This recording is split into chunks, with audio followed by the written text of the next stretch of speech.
And now, the starting lineup of your favorite show. At producer, 5'11" from Blanchester, the Cow Killer, Casey McCollister. And comic engineer, standing at 4'8", the pride of the West Side, Elliot Rearing. And your host, weighing 150 pounds, soaking wet, from Hamilton, Ohio, Ace Fowler. Well. Welcome on in to Chatterbox Sports off the bench. Almost got it. Presented by United Dairy Farmers. We are live in Dayton. Shout out to ESPN 1410 Wing AM. The best sports coverage in the Miami Valley. Still kind of don't know where the Miami Valley is. I was going to ask you what the parameters are of the Miami Valley. PB's Ghost explained it to me that it's where the two rivers converge into one. And that's, I guess, the Miami Valley. Gotcha. But we're the premier sports coverage there. Yeah, if you asked me to find it on a map, I'd struggle. Don't know where the Miami Valley is, but nonetheless, we are here today to talk about the Cincinnati Redlegs. The Cincinnati Redlegs. In fact, can we get a counter up, Jacob? Can we get the counter up? Oh, he's got it ready already. The Cincinnati Redlegs. I don't have it ready. Don't have it ready? You told me you were going to add the extra W. I added the extra W, but you're graphics boy. Yeah, you're graphics boy. So, okay, do you want me to get it? It's coming. This is tremendous radio. The people, there it is. You can't even see it for the people on the radio, but that is 2 in a row. 2 in a row by the Cincinnati Reds. You might as well book your World Series tickets today. That's how good they looked. Got to win 2 before you can win 12. That's right. That is how good they looked. If you missed the game yesterday, you missed a lot. The Reds won 13-3. It was an offensive explosion at Coors Field. 18 hits. 18, Casey. Have you ever seen so many hits in your life? Not as of late. No, I have not seen this many. No, I have not either. The Reds' offense this year has been brutal. To get something like this, I know it's at that magical fun park that they have there in Colorado, where really no runs matter and no pitchers. Their stats, they don't count because the ball is just going to go 9,000 feet anytime it reaches contact with the bat. But nonetheless, 18 hits. Every single red leg that came up to the plate got a hit. You don't get to say that often. And that includes guys who came off the bench as well. Friedl, Candelario, Stephenson, India, Benson. All of them had multi-hit games. Candelario and Stephenson both hit home runs. Stephenson's came when it was already a blowout, but nonetheless, it was fun to see a little ninth-inning home run. Steer is now 11th in the National League in RBIs. Only 3 total red strikeouts yesterday. We got 2 players that have a combined 158, I think. Only 3 total strikeouts yesterday by Cincinnati Reds batters. It was absolutely glorious to watch. It was very fun. Andrew Abbott. And again, I mentioned that pitcher stats really don't count when you get to Coors Field. Had a great game, so this does count. He had a rough first inning, then got to work. 6 innings, 3-run baseball. Struck out 6. What a performance by Andrew Abbott. We talk about Hunter Green. We talk about Nick Lodolo, and we can talk about that a little bit today. How good Andrew Abbott has been, and can it continue? Because at this point, if he can continue to do what this is, do we have the best 1, 2, 3 in the NL Central? Maybe? Is it possible? It is certainly possible. It's possible. Is it possible? If it's popsicle, it's possible. The Redlegs are 7-3 in their last 10 games. 7-3 in their last 10. Tonight they are back at it where Frankie Montas is up against Ty Blach. That's that guy's name, Ty Blach. If you're a big fan of his work, again, I don't know if I'm saying that right, but I think it's Ty Blach. Good luck to the Rockies tonight as they face the hottest team in Major League Baseball, the Cincinnati Reds. Around the league, the Diamondbacks, they beat the Giants 4-2 on a walk-off. Pavin Smith, pinch hit, 2-run home run. Shout out to the Diamondbacks. The Angels, they win 2-1 over the San Diego Padres. The Astros, they defeated the Cardinals 7-4 with a 4-run bottom of the 8th inning. Bregman and Diaz homered to help lift them up to guide them to victory. Tigers. Jimmy, it's Tigers talk. They win 2-1 over the Rangers. The Texas native, Jake Rogers, homered twice. He delivered, obviously, the only 2 RBIs in that game. Yep. Thoughts on the Tigers? Screwball pitched another great game. He gave up a leadoff homer, and Rangers didn't score again. Obviously, I did not predict that Jake Rogers would hit 2 home runs in one game ever. Yeah. But he did it. I'll tell you what. Before Spencer Torkelson. I'll tell you what. The energy and excitement you bring while talking about the Tigers could lift anybody out of They're just not that exciting. You know? Well, I could tell by the way you talk about them. It's just like, oh, well, it's another nice name for Screwball. I guess. expect better. I from Screwball. I expect better, too. Screwball's the best pitcher in the league, I would say. Really? The league? The American League for sure. Okay. Yeah. All right. That's Jimmy. That's a Jimmy nugget. I don't know if I agree with it, but that's Jimmy. Orioles. They crushed the Blue Jays 7-2. Austin Hayes also homered twice. Mets. They hold on in the ninth inning. They beat the Nationals 8-7. Nationals dropped 2 in the bottom of the ninth. They fell just 1 short. That would have been a league-leading loss in blowing games in the ninth inning by the New York Mets, which they already lead the league in that. But would have been funny to see. Phillies, they win 3-1. The lone run by Milwaukee was by Rhys Hoskins in his return to Philadelphia. So shout out to Rhys Hoskins. I still like the Brewers are really good. Don't get me wrong. Yeah. Really, really good. I'll never just believe in them. I can't do it. At some point, we're gonna have to. I know, but because I every can't do year, it. No matter who's on the roster, they're just Yeah, I know. That's like winning me with baseball. Cleveland. Like, just like bloop, bloop, bloop, bloop, and they always win games, but I always think that they stink. I'll just there's not enough. They could go undefeated, and I still wouldn't believe in the Milwaukee Brewers. But that's unfortunate. They could go which is a crazy statement. 162-0. You wouldn't believe in them. Again, no sports on yesterday. I hate to say that. Minimal baseball games. So we're gonna do some fun sports now. French Open, tennis. And if I don't know how to pronounce these names, excuse me. I am a tennis player. All city. People forget. Manure.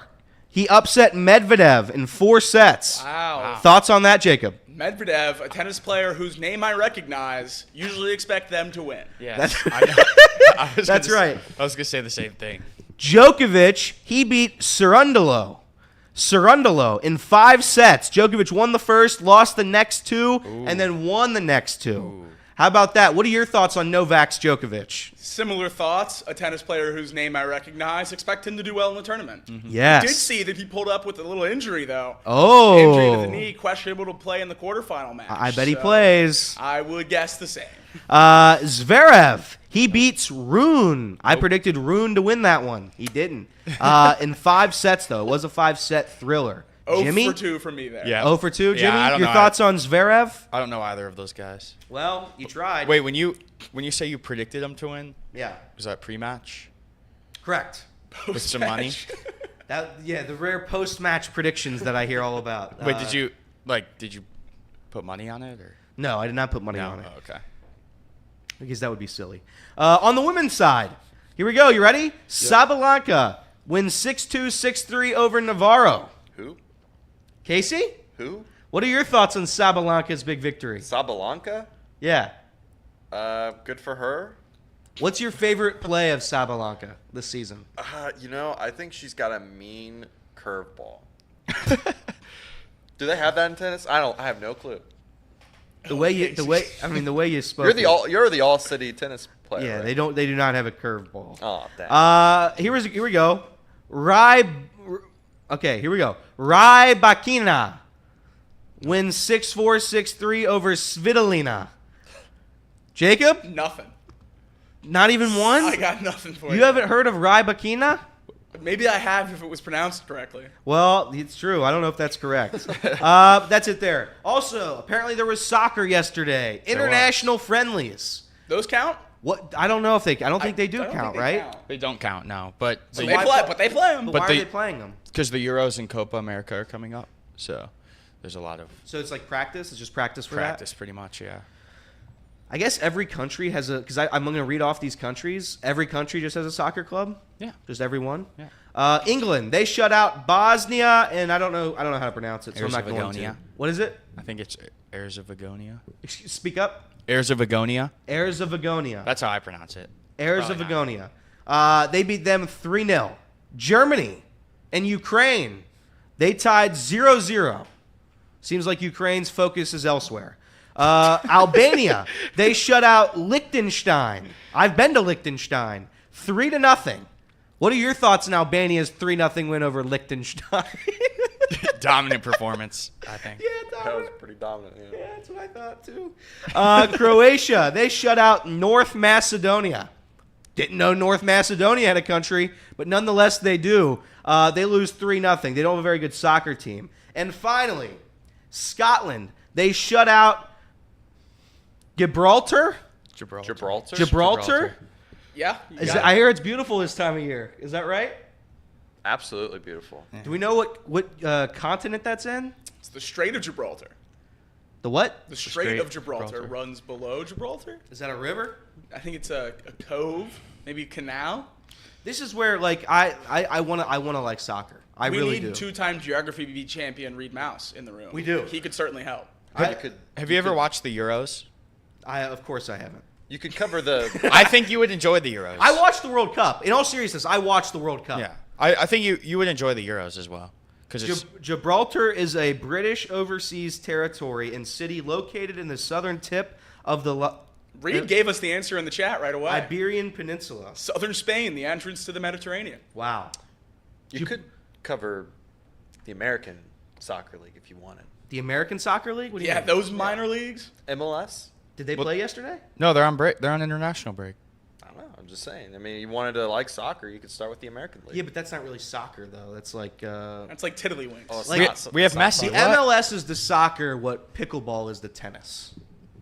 I like that. I like that comparison. I don't know about that. I don't know about that. That seems a little off. Like if but- it would be like if Novak Djokovic played pickleball, it would the same way Lionel Messi plays in the MLS. I don't know about that. Yeah, I think it's 50-year-old retirees, just like Messi. That's what I think too. Listen, Casey. I'm going to try to watch soccer this year. That's my promise to Casey. He knows this. Every year I try to do it. Well, it's a great time for you to get into it. I agree, Jim. Well, too bad they're off for 2 weeks. But the Euros. Oh, okay. The Not Euros US. is high quality level soccer. I love it. Who won the Premier League this year? Is that still going on? City. Huh? City, Man City. Yes. Man City won? Yeah. What did Real Madrid just win? The Champions League. How many are there, man? The champion. Okay, real the quick. champions- bigger? We're gonna get into a Okay, very serious let me sports try- talk show real soon.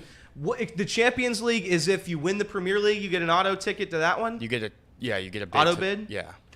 and then it's also like the it's top- also the winner of like the La Liga and Yeah. Bundesliga. Yeah. Yes. All the best of the best come So together. what league did Correct. Real Madrid win to get in? Real Madrid won La Liga. La Liga. Okay. Yeah. But the top 4 teams in the Premier League make the Champions League. Gotcha. Sometimes 5. I don't know exactly how that works, but there's like the bids come differently every year so like if you're a higher league, you're going to get more bids to the Champions So League. Real Madrid's the best team in the world now, club-wise, since they won the Champions Yeah. League. Yes. And they just signed the best player in the world. Correct. So they'll probably be So pretty they're good just again. the Warriors.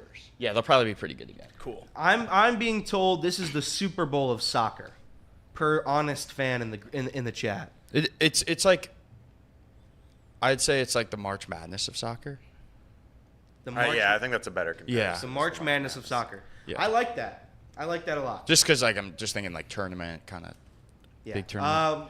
But good for soccer. I'm sure a lot of people are watching. Mouse Cop does say the top 5 of Premier gets in. Sometimes the 5th one goes to Europa. Okay. All right. Don't understand the rules. Don't understand any of it. But it's the best of the best, and that's all that matters. Segment 1 is concluded. As we move on today's Off the Bench, we are talking Cincinnati Reds for pretty much the entirety of this show. If you like talking Reds baseball, I presume you're going to like this show. We'll see if we can spice it up with some of these takes. Outside of that, that's it. Off the bench, United Dairy Farmers. Shout out to our sponsor. We're going to break. See you in a bit.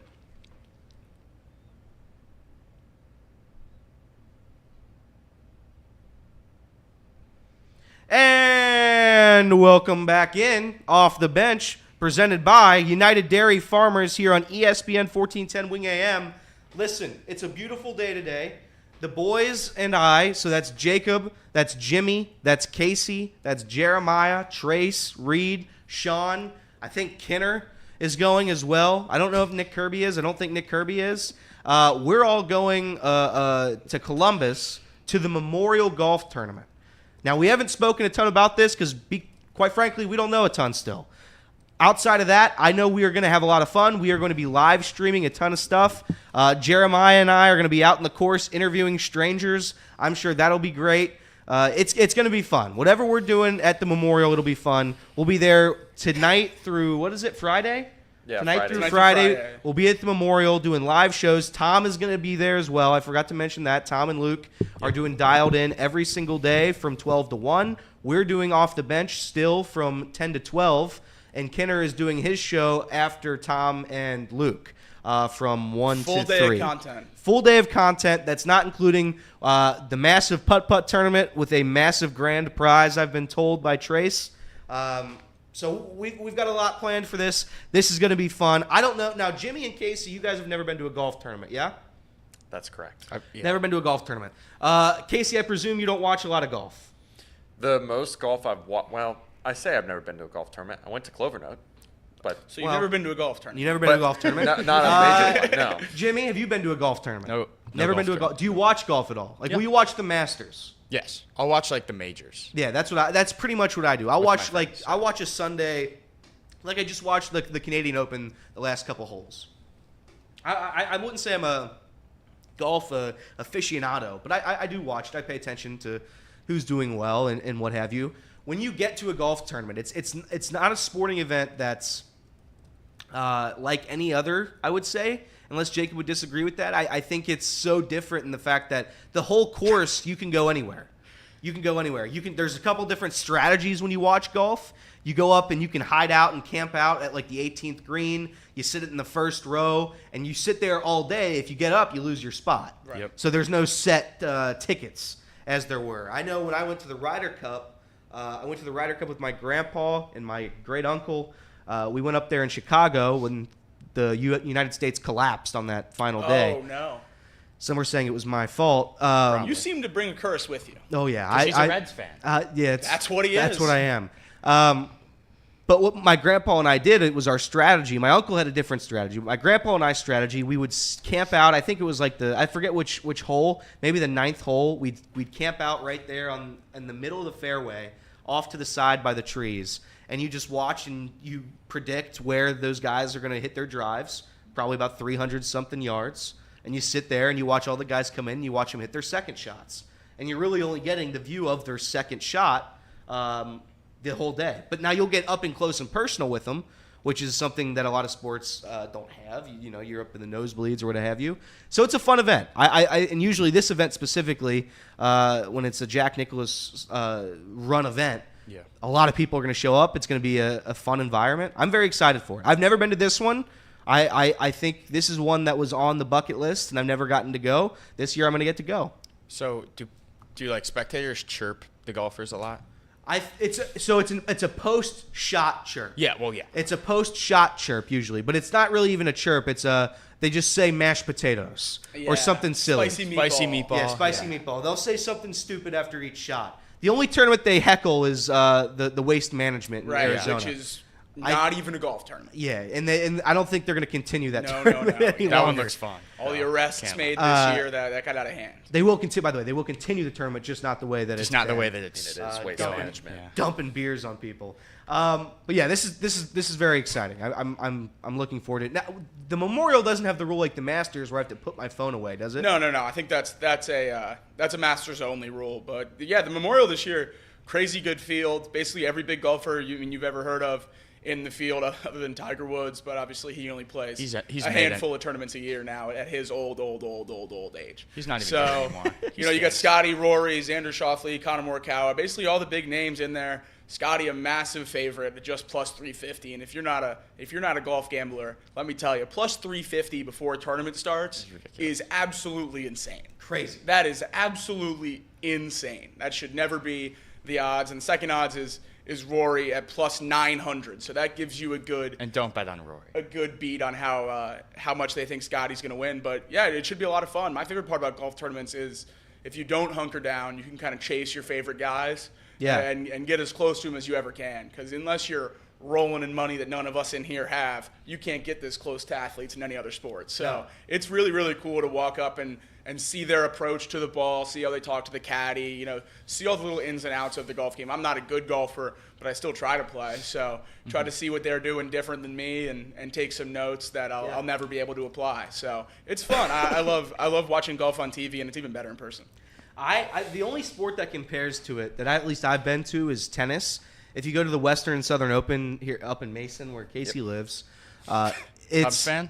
What? No, not a Cubs fan. Cubs fan? Not a Cubs fan. No. If you go up there and go to that tournament, they have the center court. But if you buy the day pass, you can go to the smaller courts, and you really get to see all these professional tennis players up close and personal. Similarly to golf, I'm excited. I'm looking forward to it.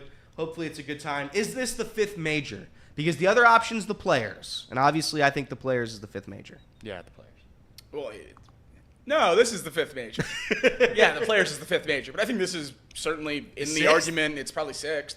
I mean, everyone there's respect for Jack Nicklaus. There's respect for this course. You see it by, they just played the PGA, and all these guys usually take a couple weeks off after that, and they're all in this tournament. So it certainly means a lot to the players and everything. It's one of the raised payout events now, so a little added incentive for those guys to play a little better.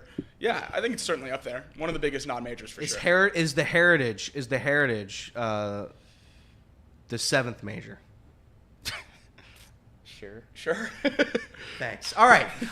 Listen, the Reds won a game last night. We're going to talk about it, but first, David Bell. After the game, everybody likes to talk about David Bell, yada, yada, yada. I don't hear any David Bell slander when the Reds win, which is a good thing. This is what David Bell had to say last night after the big victory. And the way their team can score, but probably as close to that as possible, and a lot of that had to do with Andrew Abbott. I mean, he got off to a start where I think this ballpark takes a minute to get used to. It's a lot different than pitching anywhere else, and he made some really nice adjustments, both on his own and with DJ that helped him, and he finished really strong. And to do that in this ballpark anytime, but especially here, it was just a really great start. Yeah, saying how important Andrew Abbott has been to this team. You can't really put it into words, because if we didn't have him, I don't know where the Reds would be. Last season, Andrew Abbott carried the Reds for a long period of time. I know the wheels fell off towards the end, and whether that was because he's a young guy and throwing that many innings that quickly in his career got to him, I don't know what it was. I'm hoping we don't see that this year. I'm hoping he's able to fight through it. But as of today, I think Andrew Abbott, without question, is the anchor to one of the best 1-2-3s in the National League. I really don't know how many better 1-2-3s there are right now currently, but this is off to a phenomenal start with some of these guys in this rotation. I'm very happy with Andrew Abbott going to Coors Field and surviving, getting a quality start at Coors Field. That's not easy. Pitchers don't go to Coors Field on purpose. No, the Rockies don't sign free agent pitchers because they know they're going to get rocked whenever you go pitch at home. Andrew Abbott surviving that last night was big. He had struggled a little bit previously. He hadn't faced the Rockies a ton, but two of them did hit home runs off him last season. And again, yesterday he pitched great. Another guy last night that I wanted to shout out, he spoke in the post-game press conference as well, is Jeimer Candelario. Jeimer Candelario in his last 7 games, he has 9 hits, 2 home runs, 4 RBIs, 2 walks. He has a .310 batting average, a .355 OBP, and he's slugging .621 over his last 7. Jeimer Candelario in his last 14 hits, 3 home runs, 6 ribbies, 6 walks, and he has an OBP of .330 with a .241 average, 500 slug. He's been pretty damn good for a long time now. If you want to go back a month, he's hitting .278 with a .325 OBP, 504 slugging percentage. This is a guy we needed to turn around. He's the guy you're paying $15 million to. This is a free agent the Reds went out and signed. I at the time, again, disagreed with the decision because at the time you were flux with, 7 infielders seemingly when healthy. You added Jay Meir. I didn't know what to make of it because I don't know where he was going to play. This year without him, I don't know, again, where the Reds would be. He is very important to the team. He's not the world's best defender, but what he can do at the plate helps out a ton. He's probably been the Reds' best hitter, second best hitter over the last probably 2 months almost. Yeah, I would say so. He's certainly. We talked about when he was slumping at the beginning of the season that he's going to find those numbers on the back of the baseball card, and people got annoyed with banking on a guy just coming back to his averages. Well, he's certainly done that and then some lately. So he's lived up to that contract, and I think more. And when we get Noelvi Marte back here at the end of the month, and Spencer Steer continues to play good first base, and CES comes back, you'll get to ignore that defense more because he'll be able to play the DH role that he was signed to play. So I think he'll just continue to get more comfortable at the plate and be even better for the Reds. This is what Jay Meir had to say after the game, after his big night. Everyone's getting a piece. Man, don't let the Red get hot, man.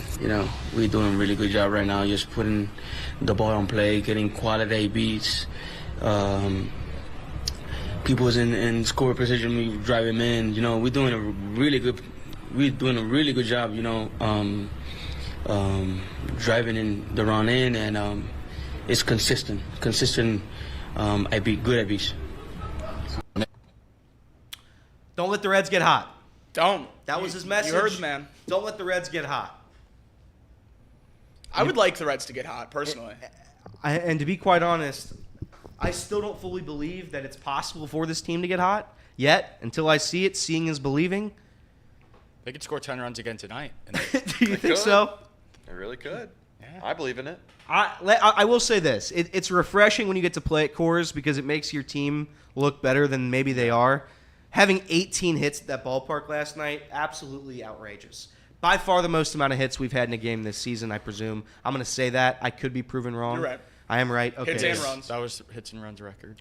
But yeah, it was good to see everybody get a piece of the action last night. Everybody got on base. Everybody got a hit.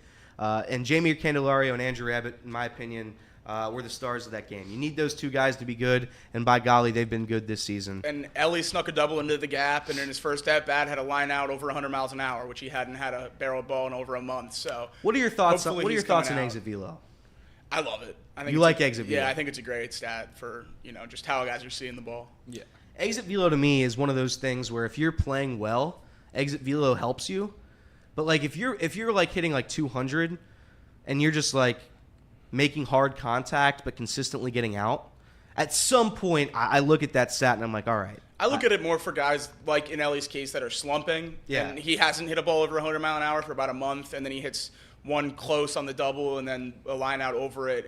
It's a way for me to, I guess, talk myself into the fact that he's seeing the ball a little bit better. These are just this like Nate puts in the chat, expected batting average and Expected batting average, I think is. Those are just stats that go over my head personally. I know I'm not the world's smartest human being, but saying that, like when I look at baseball, I do look at I like to know how often this guy gets on base. What's his slugging percentage? I do like despite what people in the chat say, I do like batting average. I do like looking at a lineup that's not filled with guys hitting $190. I think that's important to a team. Saying all that, Ellie De La Cruz yesterday, and we'll talk more about Ellie as this segment winds down. We'll talk more about Ellie coming up if he can get out of his slump. But yeah, seeing him barrel up the ball, seeing him hit the ball hard yesterday, it was fun to see. That was our shortstop. He made a couple good plays. I think he made one bad play defensively. Either way, doesn't really matter because, again, without Ellie De La Cruz, what he's able to do on the base path, what he's able to do defensively, makes up for any slump that he could possibly go on.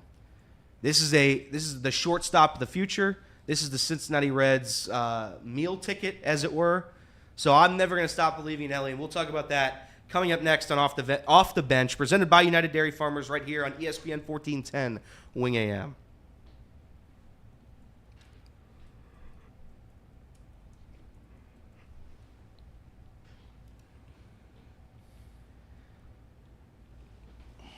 And welcome back in Off the Bench, presented by Jimmy?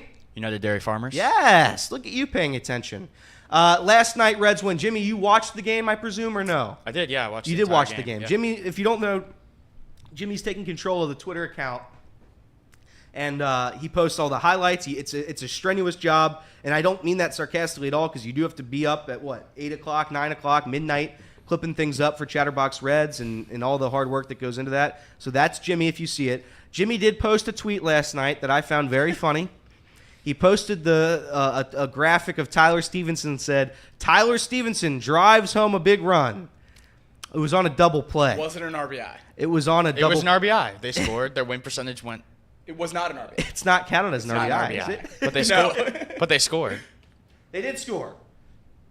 But let's, I mean, I don't know what am I supposed to do with that. Am I supposed to cheer? Yes. Yes. Tie ball Tie game. game. Yes. Tie game, I guess.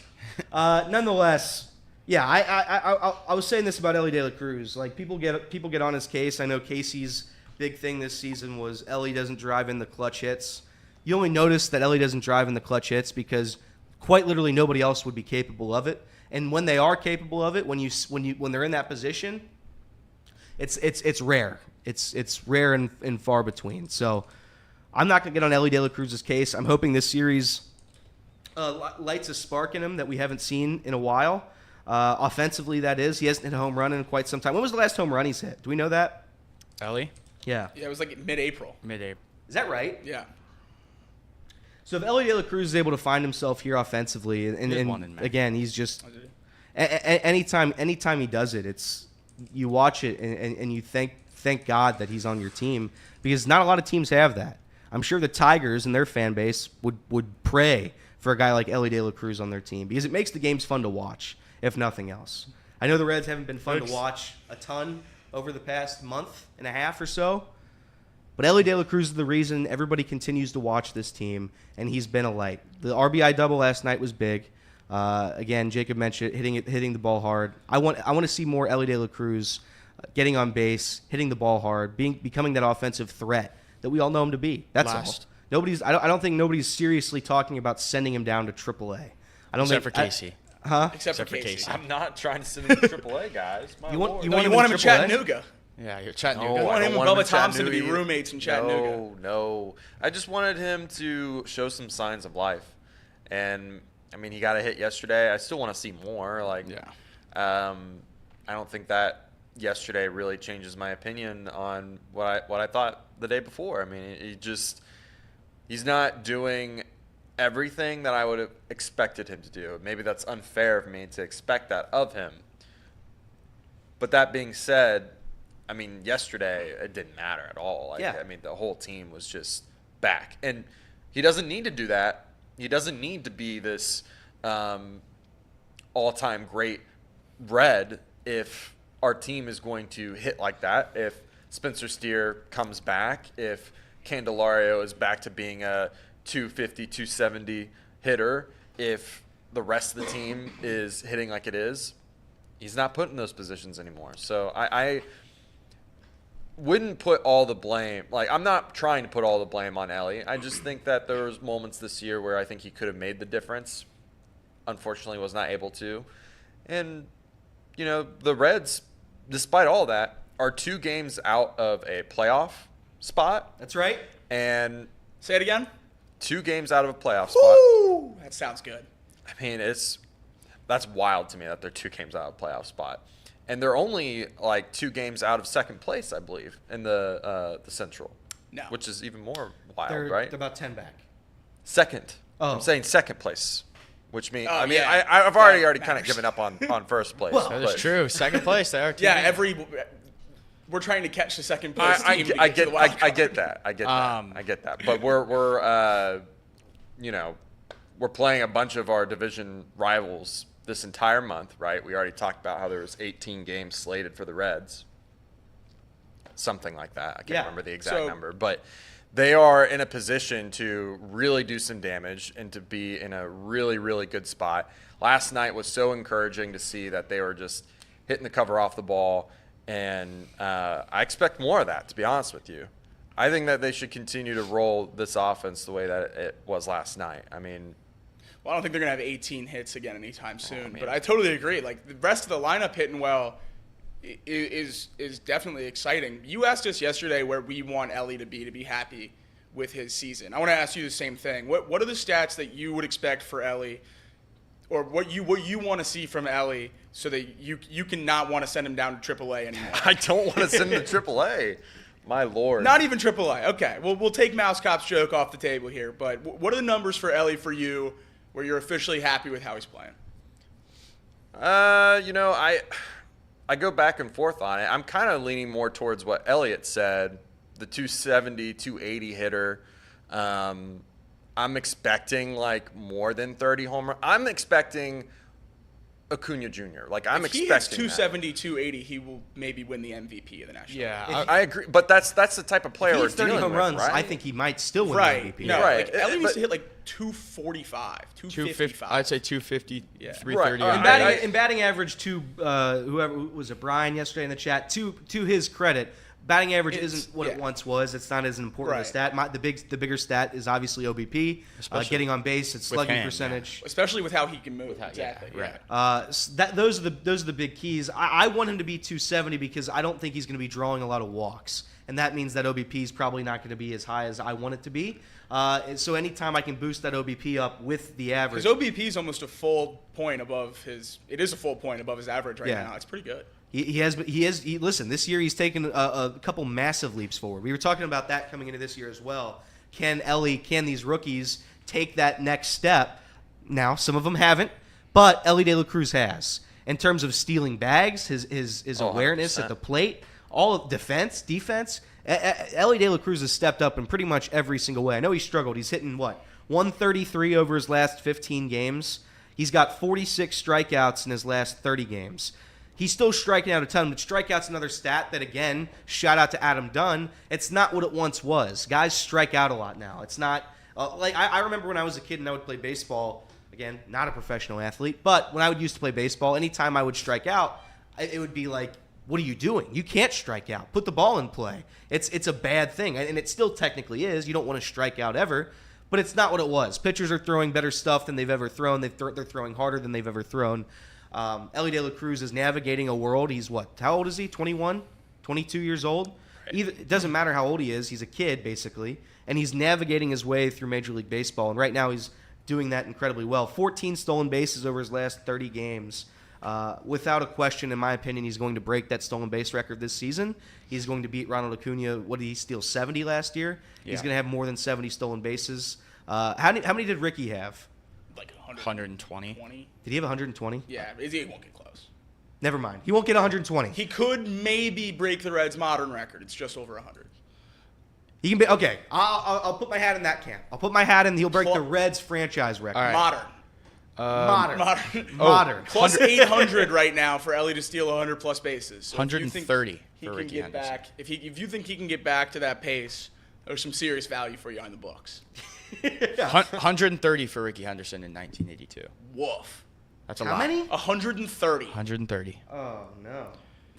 Yeah, he's not. Listen, do you think it's out of the realm of possibilities that he gets that one day? This year? Not this year. One day, absolutely. It would just take a season with him with an OBP at like 350. Right. And I think he would get close. That's fair. Another guy I was going to talk about today as this segment again starts to wind down, Jake Fraley. Jake Fraley's a guy that I think a lot of the fan base wrote off, not because of anything that he does, but sometimes you're just like a boring player. And when I say boring, I mean not a lot of the fan bases buying the Jake Fraley jerseys. They're not talking about Jake Fraley because they're remembering Will Benson. They're remembering Will Benson's home runs. They're remembering the bat flips, all the triples. They're remembering Will Benson, going around the bases, losing the helmet. They're remembering all the exciting plays. Jake Fraley doesn't really bring all the excitement, but I'll tell you what Jake Fraley does bring, and it's that consistency we're constantly looking for as Cincinnati Reds fans. Jake Fraley, and somebody mentioned in the chat, not a lot of extra base hits, and that's fair. He's got a 400 slug. He's got a 292 slugging percentage in the last 30 games. Not great. But saying that, in his last 7 games, Jake Fraley has 9 hits, 2 RBIs, and a walk, a stolen base as well. 333, 345 OBP, 407 slug. Just his last 7. If you go back his last 15 games, he's got 12 hits, 2 RBIs, 2 stolen bases, and a walk. 250, 275 OBP, 333 slug. He's starting to find it a little bit. If Jake Fraley can be that consistency that unfortunately Will Benson has not had this year, Jake Fraley's a guy I'd like to see more at-bats given to. I know his dad is certainly calling for it on Twitter. He's shading David Bell constantly. But Jake Fraley's a guy that, like, I think goes under the radar when Reds fans look at this team. Like, Reds fans will list their top 10 favorite players, and Jake Fraley will be probably nowhere near the list. Right. Jake Fraley's an important piece to this team. Nobody can hit right-handed pitching better, I'd argue. No, I totally agree with you. I mean, I'm looking around. Maybe Ellie De La Cruz, maybe. But I think if you need a hit in a dire situation, I still think Jake Fraley's my guy. I still think in a clutch situation, those clutch moments Casey's talking about, I think Jake Fraley comes up clutch in those situations more than anybody else. Will Benson's ceiling is great, and I love the home runs, and I love the triples, and all that stuff's fun. But he's so hit or miss that you can't bank on him being your everyday guy in this platoon that you have going on in the outfield. Stuart Fairchild has been unbelievable against left-handed pitching, and he's going to play there every single day. Yeah. And then against right-handed pitching, when Will Benson's hot, he absolutely needs to be in there. But Fraley, he's hitting 291 on the year, and I know Benson has a better eye, and he works the walks and all that stuff. But I really like what Fraley gives this team from, well, like you said, a consistency factor. With a team with not a whole lot of guys on the roster, can you bank on getting a hit when they come to the plate? I mean, if we're going to be completely honest, the one guy you haven't been able to bank on him getting on base for about a month now. So, and when Jake Fraley walks up to the plate, I can more or less say that he's going to be on first base afterwards. I feel good about it, as good as I feel about anyone else in the lineup. So, yeah, I like Jake Fraley. I think he should be getting more time. I think the answer might be him and Benson in the lineup against right-handed pitching. I don't know why you wouldn't play them both. I agree with you. DH Will Benson and play Jake Fraley out in the outfield. I think that would be a great call, unless Will Benson obviously is in center field or something like that. But, yeah, I mean, I like Jake Fraley. I think he certainly needs more at-bats. We're going to do a buy or sell segment next on Off the Bench. But before we wind down, I wanted to mention Will Benson. People are talking about how well he's been playing as of late. Over his last 7 games, Will Benson has 5 hits, 1 home run, 5 RBIs, 4 walks. That's a .385 average, OBP of 500. 50% of the time, Will Benson has been getting on base over his last 7 games with an .846 slug. Over his last 15 games, Will Benson has a .242 average, a .381 OBP, a slugging percentage of .520. He's got 6 RBIs, 8 walks, 2 home runs, 8 hits during that stretch over his last 15 games. He's slowly becoming a guy, again, that we saw last season. And I know he's been struggling. The strikeout numbers are absurd. I get all of it. But Will Benson's a guy we do need to be good. This is a guy when in 3 years from now, I'd like Will Benson to be a part of the team.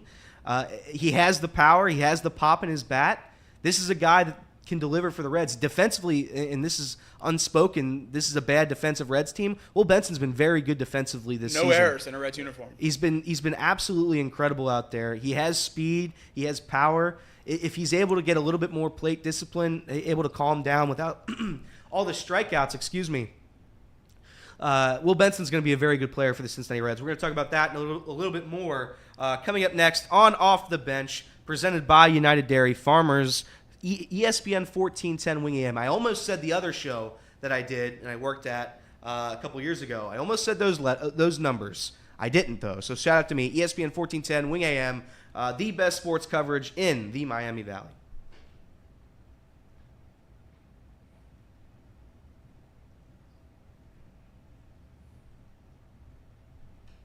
And we are back. Off the Bench. I am Elliot Rearing. You can follow me at eTrain513 on Twitter. How about that plug? Why not plug myself to the radio? That was pretty good. To the radio folks. Jacob, what's your at on Twitter? At Jacob Tissett. Easy to find. Wow, that is easy to find. Easy to find. All socials. Wow, that's incredible. Casey, what's your Twitter at? At Cbox Casey. Wow. Yeah. Company man. Jimmy? At Rudy Rudiger? Yeah. At 123.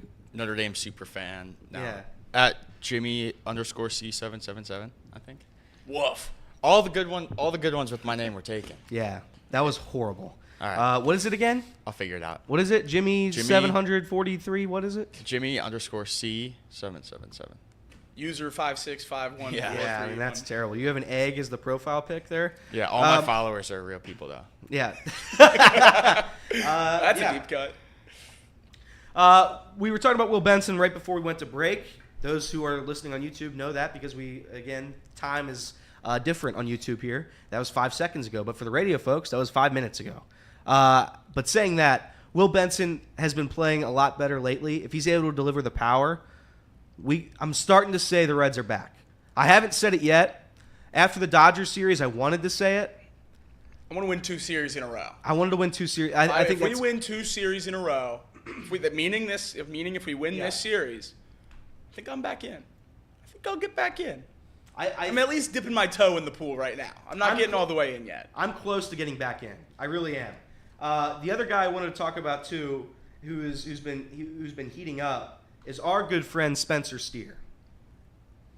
Spencer Steer over his last 7 games. He'll read the 15 as well. Over his last 7 games, Spencer has 9 hits, 2 walks, 2 ribbies, 321 average, 367 OBP, 357 slug. Over his last 15 games, 14 hits, 2 home runs, 8 RBIs, 8 walks. That's a 270 average with a 370 OBP and a 450 slug. This is a guy, again, you talk about the consistency that Jake Fraley brings. Spencer Steer's an everyday baseball player. If he's somehow able to do what he did last year, find that 270 number, hit or get on base 34% of the time, that's a guy I really like in a Reds uniform. I know we talk about extensions. Give Ellie all the money. Give Andrew Abbott. Give Hunter Green, Nick Lodolo. Pay everybody. Spencer Steer is a guy I'd like to be in a Reds uniform for a long time. I don't know if we'll get that. Yeah, he fills it out, man. That's just not the way the league works anymore with guys like him. He doesn't have that X factor. But what he can do utility-wise, what he can do offensively, I believe he is going to be a big part of this team going forward. And I hope they make the playoffs relatively soon, maybe not this season. Obviously not dead. Casey, how many games out?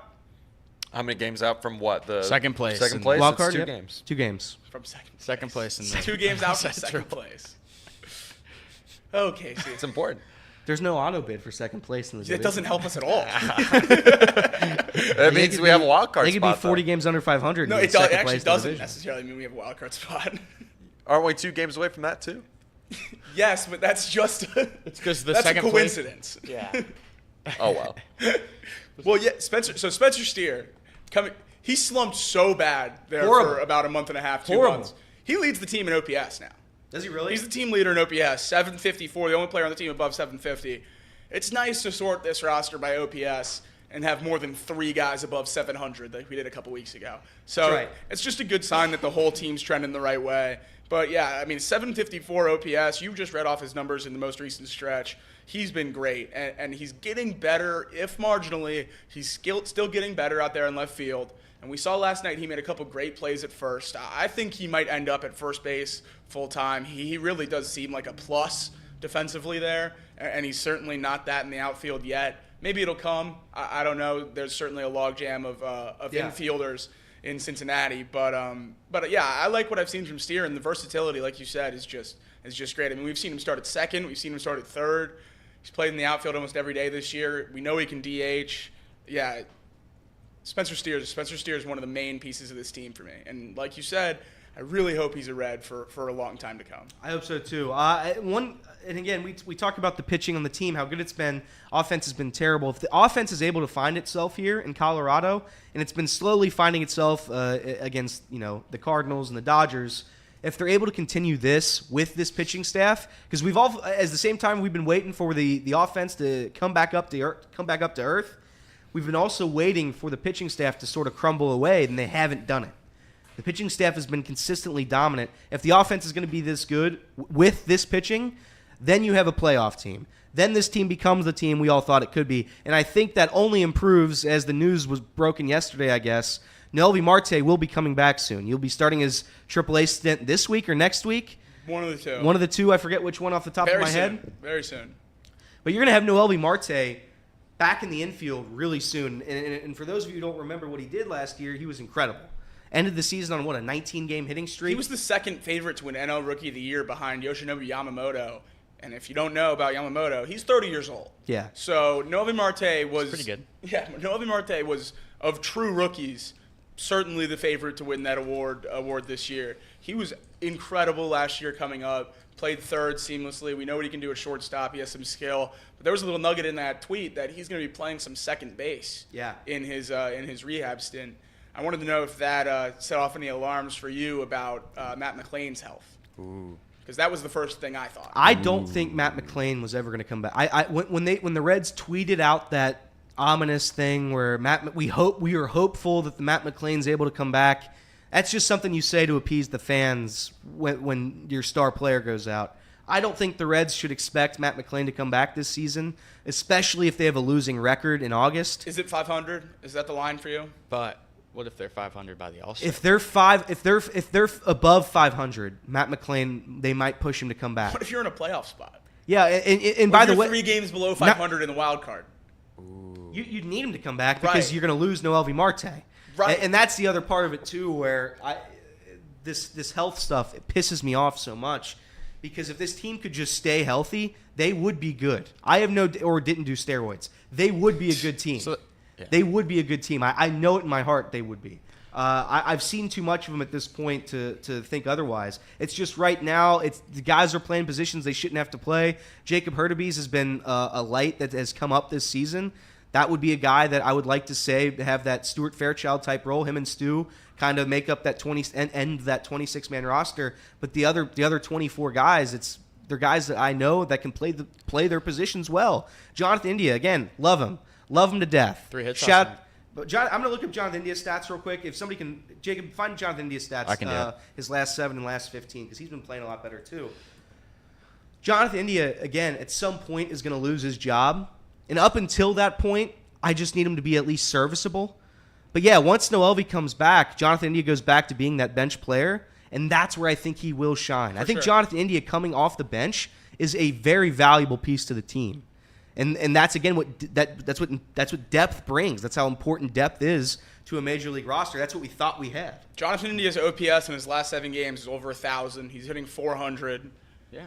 In his last 15, he's hitting 273, which obviously isn't that gaudy of a number, but from where he was earlier this year, if he can hit 273, boy, what a boost that would be to this lineup. So, and he's looked much better in the field. Yeah. I'm one of the first guys in here to kill him for his fielding. I know that, but he's looked much better. He turned a great double play yesterday. He's had a couple better plays out there. He's not looking as inept as he's looked at second base in the past. So that's certainly a boost, and I think he's just getting more comfortable at the plate. Maybe it's the consistency of the role. I don't really know what to credit it to, but he looks like a different player than earlier this year. He looks like maybe a little bit of a resemblance to that 2021 Jonathan India, at least lately, at least in the last week or so. But he does always murder the Rockies. He does always play well at Coors Field. So hopefully he can get these next 2 games to keep doing some of that and keep the ball rolling when they come back to Cincinnati. Yeah, I hope so. I again, Mark Fetters in the chat says I flip-flop on India. I want to make something very clear. Jonathan India, I never thought this guy was the best player on the team. I thought fans. I think you said that. I never said that. You did. You won Rookie of the Year. At one point, you're like. Yeah, Rookie of the Year means you're the best player on the team. I said Jonathan India shouldn't have been written off by this fan base as soon as he was. Granted, you look back at it and you guys are probably right. That's the sad reality of it. I just said Jonathan India could be a valuable piece of this team. He is a guy that this fan base, I do think a large part of it, loves still. When you buy the jerseys or the jerseys, Jonathan India's jersey still a top seller as a Cincinnati Red. I wanted to root for him. I wanted a reason to root for my guy. That's all that it was. But realistically, I've seen what he is. It's been how many years since the Rookie of the Year? 3 years? 2 years? He's not the world's best player. He's a utility player, and I think if you can perform in that role well, you have a guy that adds value to your team. That's all I said. I don't think he's the world's best player. I just don't think the fan base should have written him off. Saying that, when this roster is fully healthy, I don't know where he would play exactly. When Matt McClain and Noelvi are both back, I presume that's when you would try him out in left field. But even then, we have a surplus of outfielders right now. Yeah. So I don't know if you would sacrifice one of those outfielders for Jonathan India. The answer to that would probably be no.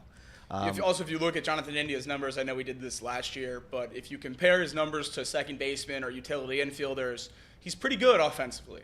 If you move that comparison to starting corner outfielders, utility outfielders, he's all of a sudden a pretty decently below average bat. So that also comes into play. Not only is he learning a new position defensively when he's already struggled a little bit at second, obviously had to be moved off third after we drafted him, so he's not an incredible defender. You're going to try to teach him a new position when he would have to increase his offensive output a decent bit as well to just be league average. So I think Jonathan India's role, obviously right now, is going to be second base. We'll see what happens, but until these guys come back, until McLean comes back, maybe even until Marte comes back, or maybe just until Marte comes back, India's going to be playing second base, and obviously we're all going to be rooting for him to play it well. I hate to do this, but I am kind of rooting for the Evan Maurer. I am kind of rooting for him to play really good over the next month and a half, and you trade him at the deadline. I do think that's a move that's in the realm of possibilities for the Cincinnati Reds, and I wouldn't hate that move. At that particular juncture, you'd have Noelvi Marte back, and presumably Matt McLean would be in the horizon at some point. I would look to do that if he continues this hot stretch. I haven't said that before, but I would say that now today. Yes, Jim. Yeah, so, I mean, you guys have talked a lot about Marte coming back here in a couple weeks, and obviously he was really good last year in the 35 games that he played. But, like, I just kind of want to know your guys' like realistic expectations for him coming back because, I mean, he did get busted for juicing. So. All right. Well, that's a perfect segue. We're running the first buy or sell. Let's do it. Does Noelvi Marte move the needle for this Reds team? I mean, I'm going to say yes. Jeimer Candelario has been the second worst defensive third baseman this year. If he's even league average at third, which last year he was well above, we're going to see a massive improvement just defensively from this team. And I don't think Jeimer's going anywhere in the lineup. And obviously his bat's been much better, so he'll be playing DH. He'll be mixing in at first base. So I think Noelvi Marte is replacing, all respect, probably replacing a Jacob Hurtubise maybe in the DH spot. You're playing someone else in the outfield, or he's replacing Santiago Espinal in the lineup every day. So I think the level of play that Noelvi Marte has to play at to improve the daily output of this Reds team is so low. Okay. That he'll just, by being in the lineup, he'll instantly make it better. Because he hit 316 last year in 35 games, which is very good. And I was kind of just wondering, are you expecting that, or is there? I would expect like him to be a top 5 bat on the team. Yeah, I expect him to be top 3 bat on the team. Okay. With an entire season. Here's the thing about steroids. At least what I've found in my very little knowledge of the actual science behind it. Steroids can help what you already have in your DNA, what you already have as a baseball player. Yeah. Barry Bonds was a Hall of Famer before the steroids. Right. That's the part of it that people don't, the tryhards maybe don't understand fully. Yeah. He was a damn good baseball player. He might have had steroids, but he hit 3 home runs last year. I know he had 7 doubles. 316, 370 OBP, 456 slug, and an 822 OPS. That's great. He only grounded into 1 double play and 123 plate appearances. Steroids can maybe factor in a portion of that for sure. At some point, you're just a good baseball player. But at some point, you're just a good baseball player. You still have to hit the ball. And I think that's what Noelvi Marte is. Yeah. How many double plays did you say there? He grounded into 1 double play. And if he's taking over for Jonathan India in the lineup, how many less double plays is that? Well, we didn't need to do that. Well, no, but that's what we didn't need to do that. Why are you doing that? Now you're defending him. You're defending him again. I'm not defending him. I'm just saying we didn't need to do that. The floor for how good he has to be to drastically improve this team on a daily basis is just so low. Correct. That's the other part of it too, where I don't even know if he doesn't have to be an MVP. He just has to show up essentially. Nick Martini's numbers aren't hard to replicate. Right. So if he can be better than Nick Martini, that's quite frankly all I'm asking this season out of Noelvi Marte.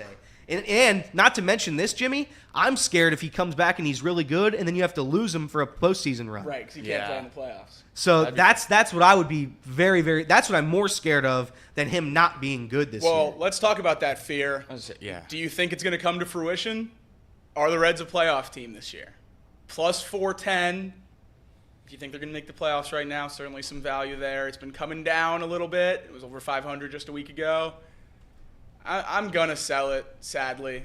Sadly, I'm going to sell it. I would love to get close. I would love to root for it. But I think there's just so much ground to make up. We were talking about what it would take to get to 500 by the All-Star break, and when you actually just break down the numbers, it gets pretty gaudy. Yeah. So Here's what it comes down to, though. How we don't have to be the world's best team. Right. It's that similar like when you're in the woods with your friend and a bear's chasing after you. can't be the slowest. You don't have to outrun the bear. You just got to outrun the slowest person behind you.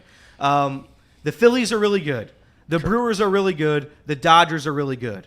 The Braves are also in. That's 4 of 7. Outside of that, how many good teams are there in the National League? Right. And that's what it comes down to. If you want to throw the Padres in there, sure, I'll give you the Padres. I wouldn't say they're a great team, but they're certainly a game over 500. They play in a gauntlet of a division. That's 5 out of 7. I mean, of the teams ahead of us, Nationals, Pirates, and I would even throw the Diamondbacks in there. A healthy Reds roster, I would take over all 3 of those. I would as well, and that's the part where I want to buy that. I want to buy that this Reds is a play. This And then Reds team is a playoff team. you're talking about Reds, Giants, Cardinals, Cubs for 2 spots. Like, we can beat all those teams. We can be in that mix. Correct. Yeah. And I've said like there's 5 teams that I'd say are like bona fide playoff teams, and I could argue that the 5th one really isn't. 2 spots, the Reds can find one of those 2 spots. I don't think the San Francisco Giants are better than the Reds. I don't think the New York Mets or the Washington Nationals are better than the Reds.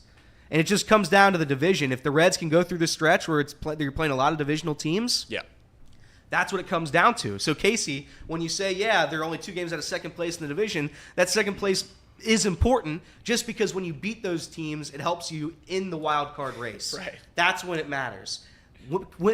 There's no banner for second place in the division. But there is in the Champions League. Second place gets you into the Champions League. Of course there is. Speaking of breaking news, you said Novak Djokovic was going to play through his leg injury. He is not. Oh, he no. has withdrawn from the French No. Open Is Novak because of a Djokovic- knee Did you injury. do the breaking news sounder? And we have to ask the question, Novak Djokovic Is he is soft? out because of the French vaccine? Open. Did he hurt his knee because of the vaccine? Oh, many are asking, and listen, we're going to make you ponder that as we go to break right here on Off the Bench, presented by United Dairy Farmers. Did Novak Djokovic's leg injury happen because of the vaccine? That and more on Off the Bench.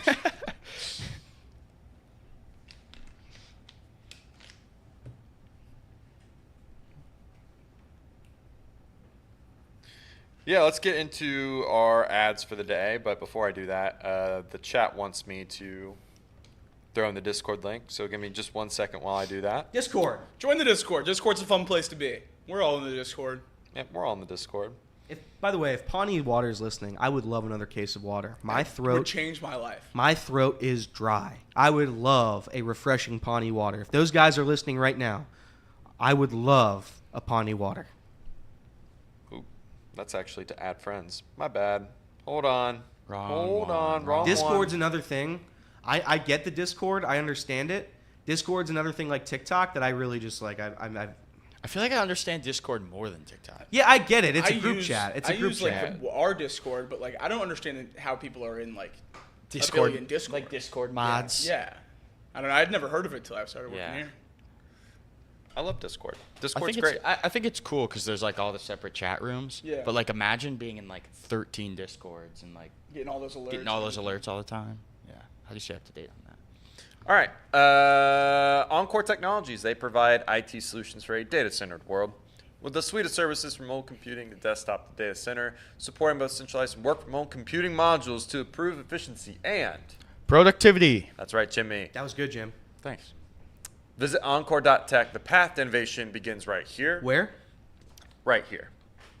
Right here. Let me tell you about this lovely bottled water. We already mentioned them before. Pawnee Water. They're right here in Hamilton, Ohio. They use natural limestone filtration, unlike the artificial processing that other brands use. The result is a healthy alkaline water, and some say the best tasting water in the world. Visit Pawnee Water at PAHHNIwater.com to see where you can buy this great tasting water.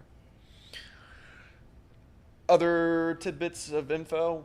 There won't be a box lunch right after this because we're going to get ready, pack up, and go to the... Well, it's Tuesday anyway. It is Tuesday. Oh, I thought today was Wednesday. Sorry about that. Still won't be a box lunch today.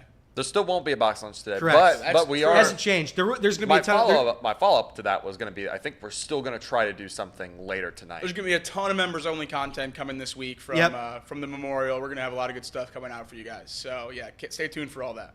Yeah, so be on the lookout for that. Turn the notification bell on. Subscribe. Like the show. Please drop a like. And we'll get back to the radio. Boom.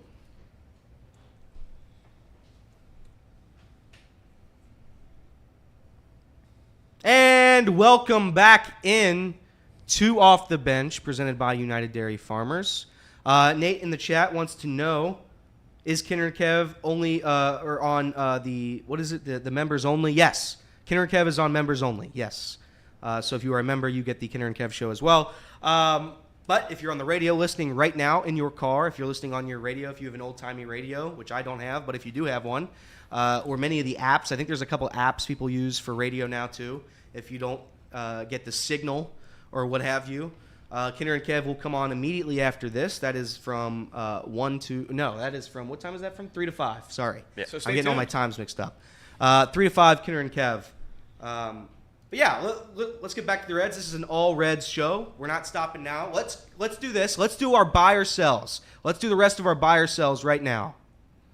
So last we ended with whether or not the Reds will be a playoff team. It was about a dead split in the room. This one right here is for our good friend in the chat, Honest Fan. Oh. Buy or sell, Will Benson is a star. You talked about Will Benson's numbers over the last 7 games, an OPS above 1,400, right in the 950 range in his last 15 games. He seems to be coming out of any kind of slump he ever would have been in. Is Will Benson a star? I'm going to buy that he's a star, but I'm going to add a little caveat. I think he's a star in his role. I think he's a star as the right-handed platoon guy in the bottom of the lineup with Stuart Fairchild taking those left-handed at-bats. I think Will Benson could be a very, very good player. I think he's probably a lot closer to these numbers than his numbers at the beginning of the season when he's in the role he should be playing. So I do really like Will Benson. I know I was banging the table to send him down just not too long ago, but it wasn't out of a hatred to Will Benson. It's because I think his ceiling is that high, and I thought maybe that could have got him back on track. I'm a proud Will Benson jersey owner. I bust that bad boy out every time he plays well. His helmet doesn't stay on. Not one time he rounds first base. So, never. Yeah, no, I love Will Benson. He has a Rick Ross song as his walk-up. I mean, what's not to love about that? It just screams superstar. So he has aura. He does. He Lots has of aura. aura. He has good aura. I don't think he's a star. No. I'm going to sell. In the cell. He's not a star. But what Will Benson is, again, is a vital piece of this roster. You need him to be well. You need him to be good against right-handed pitching. To be a star, you do have to play against both. You have to play against lefties and righties. He's the best 9-hole right-handed only bat in the entire league. So he's a star in his very specific role. In his extremely specific role, he can't do anything else outside of. Yes. Cool.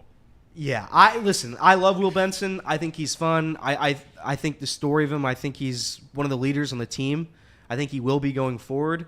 Saying that, if you can't hit left-handed pitching whatsoever, it's hard for me to sit here and say you're going to be a bona fide star, a bona fide all-star. It's just hard for me to say that. Given that, I do think Will Benson's a very good baseball player. I'm not going to write off Will Benson. I think you need him to be good, and he has been over the past week and a half. You need him to continue. Casey. Yeah, I like Will Benson. I think he's like Stuart Fairchild. He's the reverse Stuart Fairchild. He's the reverse Flash to Stuart Fairchild's Grant exactly. Gustin. And I think those two make a really good tandem. If you combine them, would they be an all-star? They would be a superstar. They'd be a superstar. If you combined Will Benson and Stuart Fairchild, that would be the greatest baseball player to ever walk the earth. That's a guarantee. Yeah. I mean, they have an OPS of like 3,000. Oh my God! Home runs inside the Parkers. Nobody's wearing a helmet. Oh, that would be so Rob good. every home run ever. Imagine if Stu Fairchild was 6 inches taller. Oh my God! No one would ever hit a home run. No, nobody. Jimmy? I'm gonna sell, but I do like how he is very.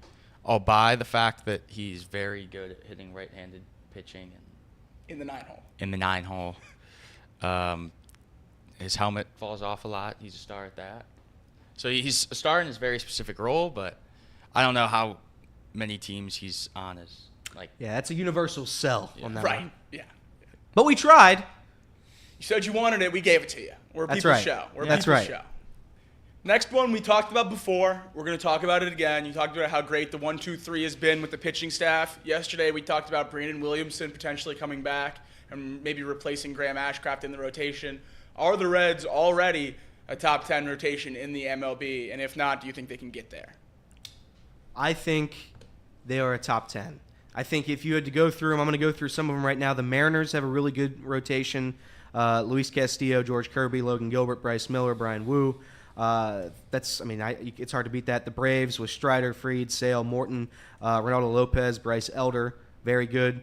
Obviously the Phillies, Wheeler, Nola, Walker, Ranger Suarez. Has he lost a game yet? Is he 10-0 now with a 0.2 ERA? A whip below 0.8. That's right. The Dodgers, when they're fully healthy, I think that's obviously one of the best in baseball. The Giants, certainly, we all know about the Giants. I think the Padres, similarly. Blue Jays, maybe you could argue the Blue Jays. And then outside of the Guardians have a decent one, right now, especially. Yeah, they always do. The Guardians, our guy Ben Lively looks like a Cy Young winner over there. So I'm looking through this list right now. The Reds did not make it, but yeah, I think as of today, the day is June 4th. I think the Reds are a top 10 rotation in Major League Baseball.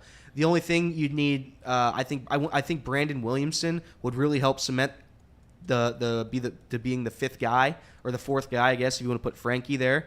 And I think Frankie's been serviceable. Frankie's done his role to perfection this season, and that's eat innings and give me decent pitching, and that's what he's done. So yeah, I do. I think it's a top 10 pitching staff, starting rotation in baseball. Green, Lodolo, Montas, Abbott, Williamson. I mean, it doesn't really get much better than that.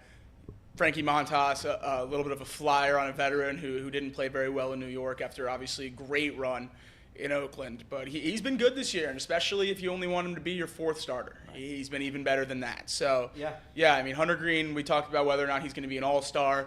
Andrew Abbott, if that name was a little bit bigger, I think we'd be talking about the same thing. We know how good Nick Lodolo has been when he's been on the field.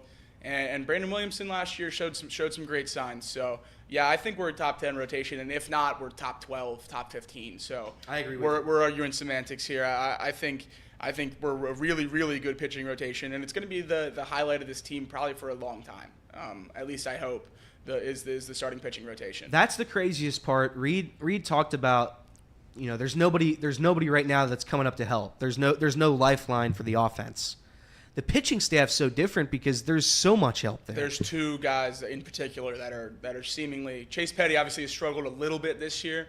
He's starting to get his stuff together a little bit, but if he can be the prospect he's supposed to be, and then obviously Rhett Lauder has just been killing it since we drafted him last year.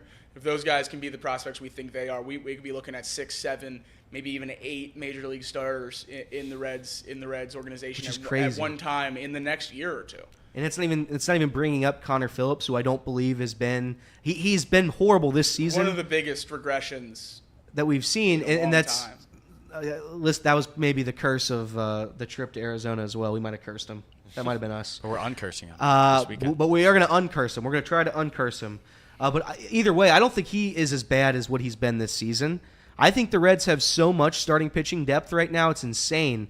And I think that's the success. I've always thought that, naively, I've thought that offense is the reason teams win the World Series. I think it's pitching staffs. If you have an elite pitching staff, you're going to have a chance at a World Series. The Brewers, you look at the Brewers, the Astros have been dominant in that department for a long time.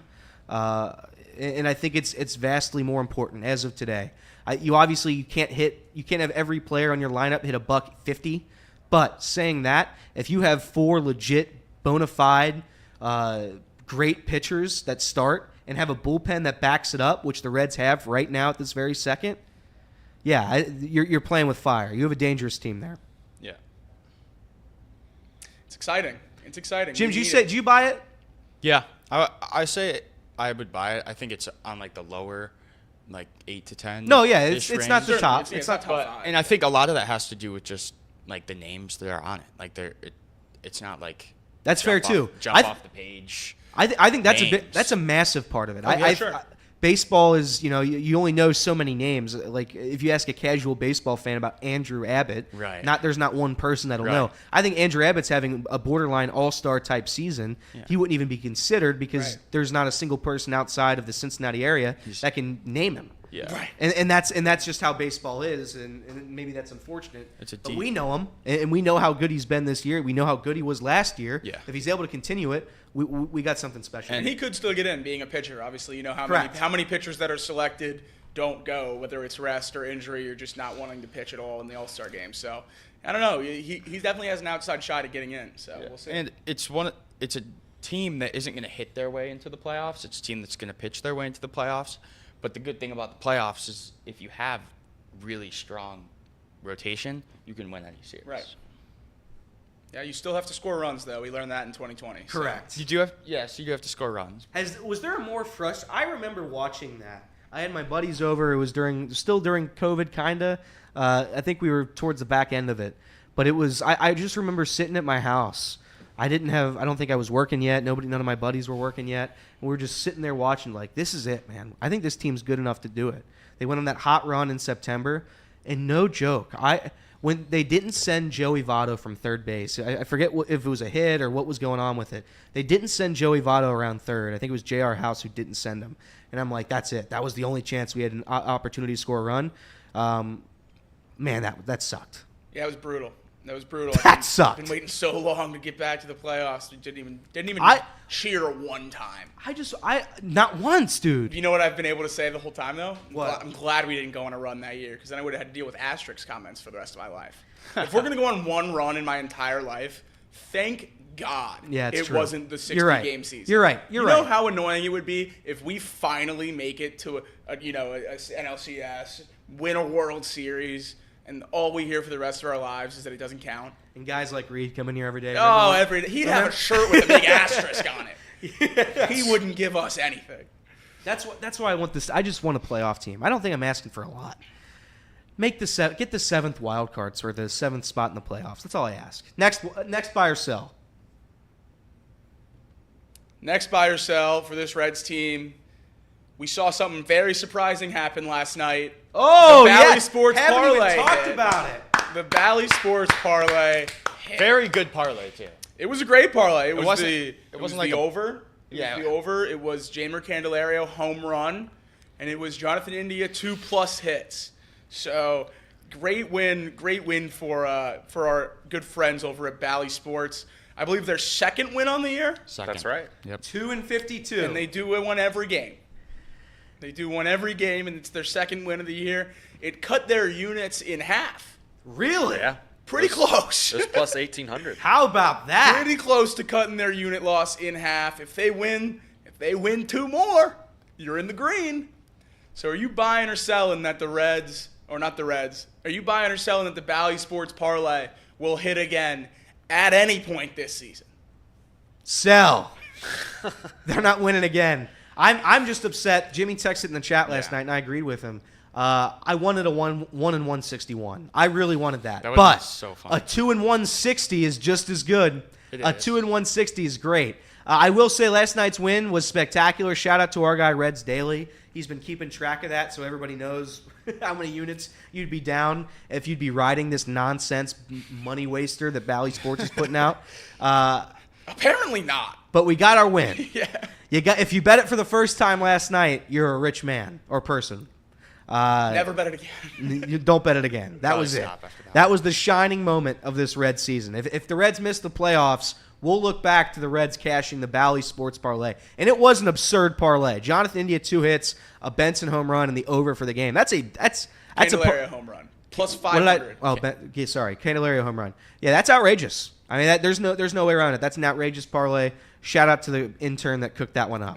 You did great, buddy. You don't think Sam LeCure is on the computer picking the lines? He told me he's not. He told me that he came on the show and told me he's not. So yeah, I know he doesn't do that. How many buy or sells do we have left?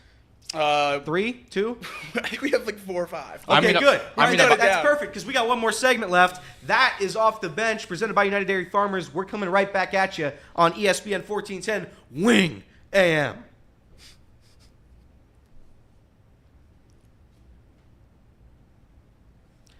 Ba ba ba ba ba ba ba ba ba ba ba ba ba ba ba. She's got a sky that it seems to me. Nobody? That's fine. Reminds me of child. Thank you, Jacob. Needed help. Memories. Jamie, too young? What was that? What? Do you know that song or no? Yeah, I do. Did you get the reference? From the movie? Which movie? Which movie? From the movie. Step Brothers? Yes! Good work. Welcome back into Off the Bench, presented by United Dairy Farmers. That was stupid. One of the brass band orchestras over this last weekend played Ave Maria at one point. Really? Reed looked at me and goes, "Oh, it's the song from Step Brothers." He is technically correct. That's a pretty good song. A lot of people are talking about Ave Maria as the song from Step Brothers. That's where they know it from.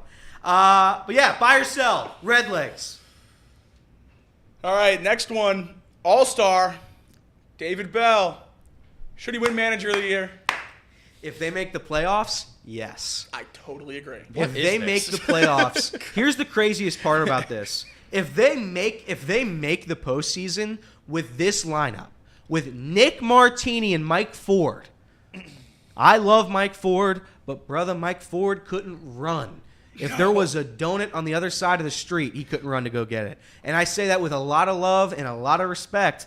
And listen, I couldn't do it either. But Mike Ford, man, was he bad. And Nick Martini, respectfully, a lot of love, a lot of respect. Not very good at baseball right now. Yeah. So, saying that, with as injured as this team has been all season long, yeah, David Bell should be getting some recognition if they go on some miracle winning streak again and make the postseason. Absolutely. And I know people want to look back to the 6 years of failure. Sure, you can certainly do that. And I get your point. I get it. I get all of it. But if they go on a run and make the playoffs with this lineup, with this team, as injured as they've been, yes, I am going to buy it. He should win Manager of the Year. I mean, We are 6 games below 500 currently. Well, So I want to take it with a grain of I salt. want to add that before I buy this, because I am buying it. If this team can turn it around and make the playoffs, it's one of the most impressive feats we've ever seen. I mean, this is ridiculous, especially if we're not going to get guys like Matt McClain back, and Nolan Marte is going to be playing a new position like second base or something like that. That's even more impressive. So, yeah, I'll buy it. I think David Bell should definitely be in the mix if we make the playoffs. I mean, he was completely overlooked last season. I mean, come on. He should have won it last year. It's true. And same scenario again playing out. Let's fix that. So- Let's correct it. He's going to win it this year. We're basically halfway to another 12-game winning streak. Basically, Sure. Basically halfway. Basically. Sure. If they win, 4 more? You're halfway there? Yeah. You're halfway. You might as well say you're halfway there now. And if that happens, that's another 3-year extension. Easy for Bell. Easy money. I'm selling. Yeah. He should not win Manager of the Yeah, Year. I mean, probably anybody with a brain would sell it. But I'm gonna buy it. I'm going to buy it, man. I'm wins- buying it. if I'm he buying it wins- for the bit. If he wins 12 games, okay, fine. Well, that's what it would take for us to make the playoffs. So that's what we're buying. Sweet. Sign me up. All right. I believe our last buy or sell of the day. Are the Reds going to score double digits again in Colorado? I'm going to buy it. That ball was jumping off the bat last night. 18 hits, 13 runs. Boy, oh boy, let's do it 2 more times. Boy, oh boy. Tonight at 8:40, let's score 40 runs. So they're Tomorrow going at up 2:20, against- Let's make it 20. Ty Blach tonight. Yeah. Sounds like a guy who's giving up runs. Yeah, I'm actually going to buy this. I think this. Playing the Colorado Rockies pitching staff is always a treat because, respectfully, again, no good pitcher wants to come and play for Colorado because they play at this make-believe fun park. Then they've got 2-7 Dakota Hudson as the rubber match if they were to lose tonight. Dakota Hudson 2-7 with a 5 ERA and a 1.5 WHIP. I'm going to take the Reds to score over 10 runs in one of these next 2 games for sure. I would agree. I'm super high on this team right now. I'll buy it. Bye. J-Bone? I don't know. Jacob and I were talking about before the show how they don't hit left-handed pitching very well. Tonight they are going up against a lefty. So. Come on, Jimmy. What am I supposed to do Buy with that? something here, man. I did. I don't remember which one I bought, but I was gonna buy the Bally Sports parlay. They're gonna hit it again. Okay. The only reason important. I What the say hell's that. going on right You now? hate the Reds. What? That is not Buy or true. sell is the Reds scored double digits again in Colorado. What are you buying the last buy or sell for? I didn't get to answer the last one. Good. Thank God. What do you buy? Do you buy or sell this one? Sell. Tonight I sell. Tonight you sell. What about the next day when you're playing a 5 ERA Dakota Hudson? Buy. Okay. So you're buying it. So you're buying the whole thing because that's just in Colorado. Fine, I'll buy it. There we go. There we go. There we go. He We're was all lo- buying it. He was locked into the chat. He was zoned out. Next up. That was our last buy or sell. Oh, well, it was. People are mad at you saying that there was another one, and There's another buy or sell? that's what people are saying. There's not. There's one more buy or sell. This is not the last from me. There is not another buy or sell. I don't know what to tell you guys. Oh, yeah, there is. There is? Oh, yeah. The Reds can get to 500 by the All-Star break. Sorry, I thought the buy or sell that we used the last 2 times was just left over. Guess what? Doing it again. Can they get to 500 by the All-Star break? Ooh. What do you want me to say here, Elliot? We're doing a show. We have to go 22 We're on air for 20. Make a take. Have a take. We're on- Clip it up. we're on Kirby's air ready for 10 hours a Kirby's week. ready to clip up you say and sell this. 22 and 15, they have to. I'm not buying this, man. Guess what? Maybe I buy it for the season. Guess what? I am buying it. I want it clipped. The Reds are buying. I am buying the Reds getting the 500 by the All-Star break. This is the start of the real Cincinnati Reds in 2024. We haven't seen the real Reds yet. The current real Reds are coming up right now. What do we got? I mean, this is light work here. We got Colorado, then Chicago, easy. Cubs, they stink. The Cubs stink. Two games in Cleveland, or 2 games against Cleveland, we will lose that. We do lose the Battle of Ohio Every year. time. I don't think when was the last Battle of Ohio we've won? I really don't remember. 85? If somebody in the chat knows that answer, please put it in Is the there. Battle of Ohio like a thing? It's They Ohio- try to make it a thing. Yeah, they try to. Okay. Yeah. It's Reed does the shtick every single time they play. It's the most important trophy in sports. They got 2 in Cleveland, 3 in Milwaukee, hate it. 3 in Pittsburgh, hate it. But I'm gonna say they win both those. Boston, Boston's fallen off a cliff a little bit, right? Boston, yeah. The Boston is like a super just average. Like Good. I think they're 30. Good. Like every time they're like 30 and 30, 29 and 29, 28 and 28. Like they just win every other game. That's right. The Ohio Cup. Thank you, Reed. The Ohio Cup is what Reed likes to say is the most important trophy in all of sports. After that, we have St. Louis on the road, Yankees on the road. That's tough. And then Detroit, Colorado, Miami, All-Star break. Yes, Reds will get to above 500 by the All-Star break. I like your optimism, and I hope I'm wrong. If they score 13 runs a night, easy. Yeah. And I want it clipped as a quote tweet to me saying the season is over last week. Yeah, that's it. It'd be good journalism. Hold on, let me get rid of that. Is that gone? Gone. Okay. Yeah, listen. I did say, and will continue to say that the Reds season is over consistently. Every time they lose like 3 in a row, I'll say it's over. But listen, that's just what it comes to being a Reds fan. Let me have this. I don't get to have a lot of other things. I get the Bengals for how many months does the NFL season happen for? 4 months? 5 months? September to February. If you're lucky. If you're lucky.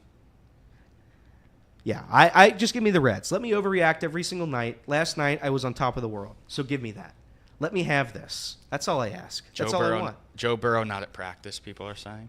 What was that? Joe Burrow was not at practice. Adam today. Schefter is He probably doing is leaving. Snow Angels. Yeah. He drove to wherever snow is, and he's doing Snow Angels. He's so happy. He's throwing a party tonight. He's probably Joe leaving. Burrow's Is not this a in real town. thing, Casey? What do we have on this? Yeah, Joe Burrow is not at practice today. Not a practice. That's not a Zach big deal. Taylor with an unscheduled press It conference after also practice. doesn't matter. Let's just make that clear again. It does not matter. does not This matter. is all optional. Let's see. I'm gonna go I'm gonna go to x.com and find out about this. Now, if you open the homepage of x.com and hit refresh, you're going to think it matters.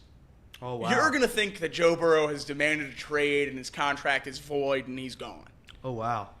But no, that is not the case. Yeah, per Adam Schefter, soon. Burrow has requested a trade from Of the course. Cincinnati Bengals. Yeah. and he will be joining Did- the Kansas City Chiefs. The Justin turmoil in Justin, Cincinnati. did you hear about Tucupita Marcano, banned from the MLB for betting? He gambled more than $150,000 and won 4.3% of his bets. Sharp. Oh, that's a tough winning percentage for my guy. Were they not parlays though? Like if you hit a getting couple, 4% on anything. yeah, but if you hit a couple parlays, Oh, here- I get the reference there too. Here's another stat. Yeah. He bet on 25 Pittsburgh Pirates game while he was assigned to the team, but was injured during all of those games and lost every single one of those bets. So was he betting on him to win? I don't know. It has to be. It had to be, right? If you're betting on the team to win, you're allowed to bet. I think so. That's why Pete should be in. That's why Pete should be in. He never bet on his team to lose. And just separate it. Player manager. You never gambled as a player. Yeah, listen. Everybody knows my thoughts on the gambling thing, the MLB. I'm not in MLB. I'm not going to go over it right now. You guys can give your thoughts on it. I think, for one, it's a little bit hypocritical for the MLB to take money from gambling sponsorships while being so against gambling. That's just always been my opinion, lifelong bans and what have you. Calvin Ridley made a parlay in the NFL, about the NFL. He received a season suspension, and that's it. I think that's probably what it should be. Saying that, are you guys pro or anti MLB taking money from gambling companies? I mean, I don't think there's any way to stop it. So no, there's no way to stop it. Might as well be pro. So correct. It's correct. It's an inevitability. It's like talking about sending Ellie to AAA. As much as Casey wants to do it, it's not going to happen. So gambling is just it's just an inevitability. It drives sports in general. It drives over. viewership and everything, and it's the biggest sponsor of every league at this point. So I think it's inevitable. But I really do think that they're going to wake up at some point with the suspensions. Yeah. Because if you have BetMGM and FanDuel and DraftKings plastered on every outfield wall on all 30 stadiums, you can't then suspend guys for an entire year unless they're betting on their own team and rigging games. That's a completely different animal. Yeah. But if you're betting on – if Shohei Ohtani's betting on Ellie De La Cruz to steal a base, what are we doing? Suspending him for the rest of his life. But see, and this is where the slippery slope is, because what if he's then texting somebody, right? Right. Like what if he texts Verlander, hey, I need 9 Ks today. Yeah. Right. I need under 9 Ks Like today. Tim And then Donaghy. it's like, okay, I'll give you half of it. And that's where this slippery slope comes in. Slope. And that's why you just don't bet when you're a professional athlete. But nonetheless, that is the landscape we live in today in America. It's all about that. So that's what we have to deal with. Marcelo Zuna, listen, Ned Flanders in the chat. Shout out Ned Flanders. I agree. Point. Marcelo Zuna being in the league right now, and we got guys taking full year suspensions for gambling on baseball. Tough. Yeah. Tough. I mean, Marcelo Zuna, respectfully, and I say that with no respect or love, bad person. Bad guy. Bad human being. And the fact that he gets to play baseball every day is a joke. And that's on the league. And it's just, and they don't seem to care. And it's an organization full of hypocrites, and that's unfortunately what this sport is. But nonetheless, we love it all the same. I love my Cincinnati Reds, and hopefully none of our players are doing it, because I don't want any more suspensions or lifetime bans. I would prefer no more of that. But I will say this is probably the start of an avalanche, right? I do think there's going to be a lot more players that are going to they're going to find out that they were gambling on baseball. Yeah. I think that's going to happen really soon. But saying that has been Off the Bench, presented by United Dairy Farmers. Thank you. Again, just shout out to them for uniting the dairy. They unite the dairy And the every farmers. single day. And the farmers. And they farm better than anybody else in this great nation of ours. So shout out to them. Casey McAllister, thank you very much today. No problem. Jacob, thank you. Jimmy, it's always something. All right. That's it. That's it. Listen, Off the Bench, we will be back at some point tomorrow live from the Memorial. Live from Let's go. Muirfield. We will see you there. Kinner and Kev up next right here on ESPN 1410 Wing AM.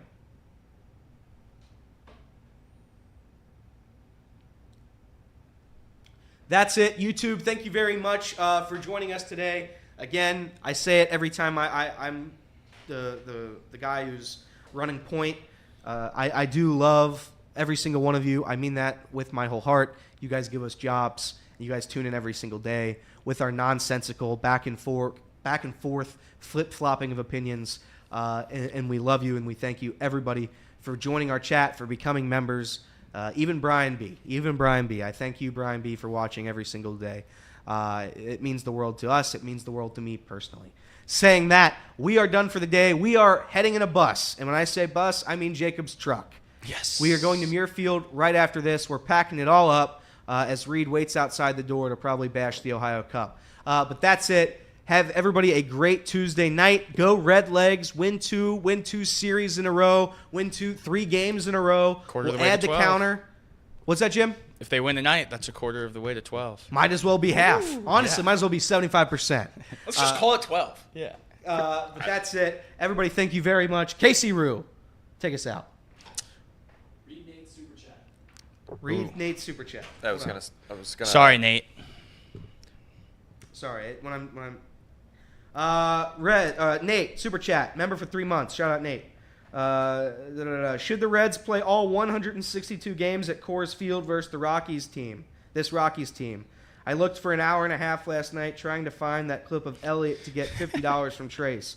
I could not find it. Sad. Couldn't find it. Must mean it didn't happen. Sorry, pal. We'll revisit that take a different time. We'll see how these next two go. Yeah, see how the next. And I'm in a lose-lose situation because if they lose these next two, I obviously have to take a victory lap. And when I take my victory lap, Then you hate the Reds. Yeah, correct. Right. So I'm in a lose-lose. Yeah. I'm going to be the bigger man and cheer for the Reds to win, though, Nate. I'm going to do that for you. But Casey, take us out.